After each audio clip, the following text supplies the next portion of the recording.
To see if you could tell me a little bit about what the organization does, what Harbor House Ministries, how it was created, what it does for Franklin Elementary. Anyways, yeah, if you could just expand on that or whatever you want to say about Harbor House's mission. Yeah, we have several programs. All of them are focused on, meeting needs within the community. The community that we're based in is home to a lot of refugee families and immigrant families. So a lot of refugees are resettled into that area of Oakland. Just like building bridges for these families who are in a new country, don't speak the language, have cultural differences, and also have experienced different types of trauma. So we offer an after-school program. We offer a food distribution. We're partners with the Alameda County Food Bank, so we pass out food on Tuesdays and Thursdays. We also have a thrift store for children's clothes. And we, during our food distribution, we hand out adult clothing for free. And we also offer ESL classes for adults during the week. I sort of wanted to ask you, and I wanted to interview you, especially because I know that you're a volunteer coordinator. And I feel like a lot of times, organizations like Harbor House Ministries has amazing opportunities for the community, amazing services to engage the community, not only just to help the community. And yet in the nonprofit world, volunteering still feels like a chore sometimes, or it still feels like something you have to do for someone instead of engaging with the other person.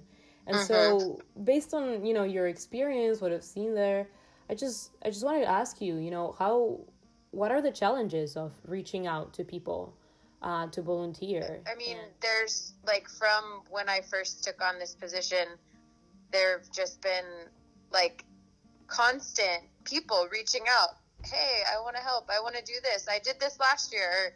Hey, I'm a student here and we are partners with Harbor House. I want to volunteer and tutor kids. Or there's always people reaching out. Oh, amazing.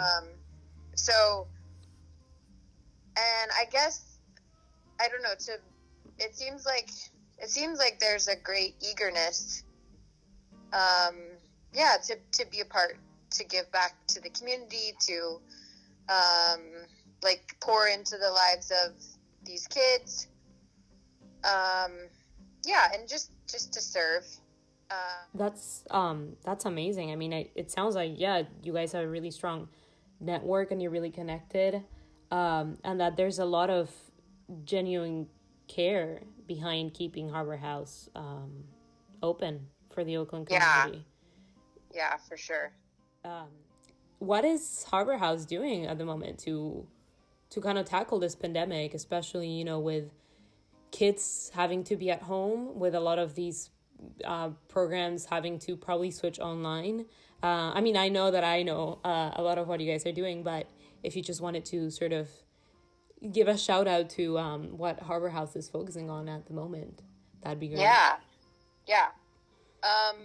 So we've been able to continue our food distribution every week because it's an essential service. I mean, a lot of our clients depend on that food each week. So, and it's actually grown tremendously during this time.